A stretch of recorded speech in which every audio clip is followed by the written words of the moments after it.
గద్వేల్ మండలం తిప్పనపల్లె గ్రామ పంచాయతీ వెలగాపురం మరియు తిప్పనపల్లె గ్రామ పంచాయతీ ఎస్సీ కాలనీ ఇవన్నీ తిరగడం జరిగింది.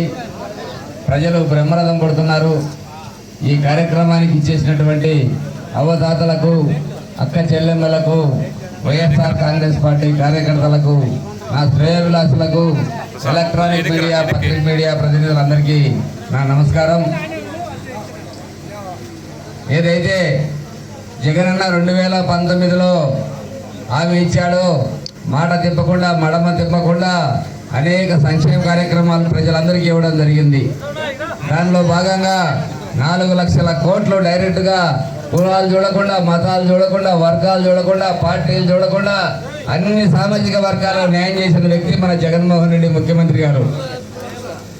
అదే సంక్షేమ పథకాలు ఈరోజు చంద్రబాబు వచ్చాడు. చంద్రబాబు ఏం చెప్తున్నాడంటే, నేను ఇంటికి 18 సంవత్సరాలు దాటిన అక్క చెల్లెమ్మలకు 45 ఏళ్ల వరకు ప్రతి ఒక్క మహిళకు 1500 రూపాయలు ఇస్తానంటున్నాడు ప్రతి నెల. అదేవిధంగా గ్యాస్ సిలిండర్లు 3 సిలిండర్లు ఇస్తానంటున్నాడు. ప్రతి తల్లి ఉన్న బిడ్డకు ప్రతి ఒక్కరికి 15,000 నుంచి 20,000 రూపాయలు ఇస్తానని చెప్తున్నాడు. మన జగనన్న ఏదైతే మాట చెప్పాడో ఆ మాట ప్రకారం చెప్పిన సంక్షేమాన్ని అన్ని పథకాలు ఇస్తున్నాడు. ఇవ్వలేని హామీలు కూడా చంద్రబాబు చెప్తున్నాడు. మన జగనన్న ప్రభుత్వంలో 70,000 కోట్లు సంక్షేమ పథకాలకు ఇస్తే మన చంద్రబాబు ఏం చేస్తున్నాడో తెలుసా? 1,20,000 కోట్లు ఇస్తానంటున్నాడు. ఇది ఎక్కడన్నా నమ్మశక్యంగా ఉందా అని అడుగుతున్నా మిమ్మల్ని అందరినీ. ఇవన్నీ నమ్మశక్యంగా ఉన్నాయని అడుగుతున్నా.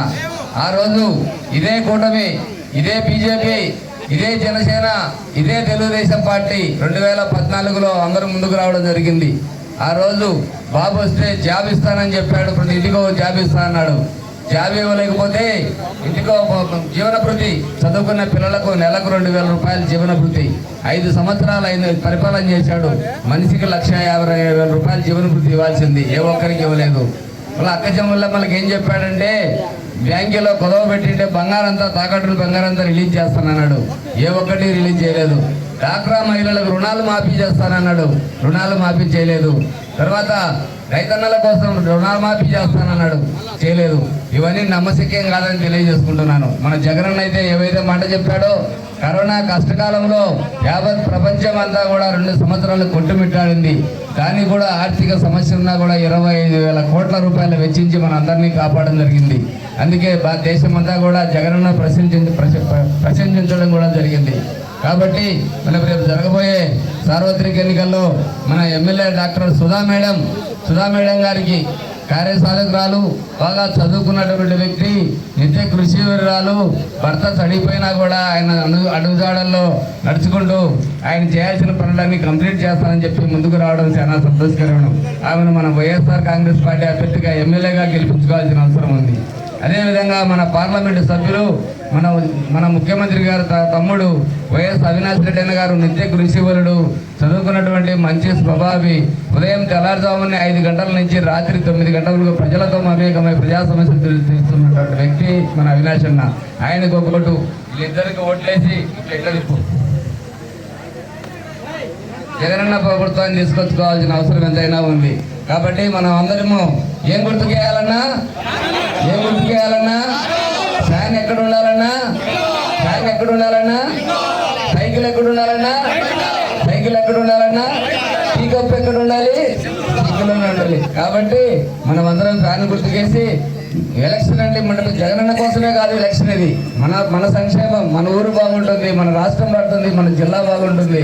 ఈ సంక్షేమ పథకాలు అన్నీ ఉంటే మన అభివృద్ధితో పాటు సంక్షేమ పథకాలన్నీ కొనసాగుతాయి. కాబట్టి మన అందరము ఈ నెల 13 జరగబోయే సార్వత్రిక ఎన్నికల్లో 2 గుర్తులు ఉంటాయి. ప్రతి ఒక్క వ్యక్తికి ఒకటి ఎమ్మెల్యే అభ్యర్థి, ఒకటి ఎంపీ అభ్యర్థి. 2 కూడా 1వ నెంబర్ సీరియల్ పైన నెంబర్ ఉన్నాయి. కాబట్టి ఖచ్చితంగా ఓట్లేసి మీరందరూ ఓట్లు వేయించి గెలిపించాలని కోరుకుంటూ, ఇందుకు నేను వైఎస్ఆర్ కాంగ్రెస్ పార్టీ కార్యకర్తగా ఎలక్షన్లకు నేను సిద్ధంగా ఉన్నా. మీరు సిద్ధమేనా? మీరు సిద్ధమేనా?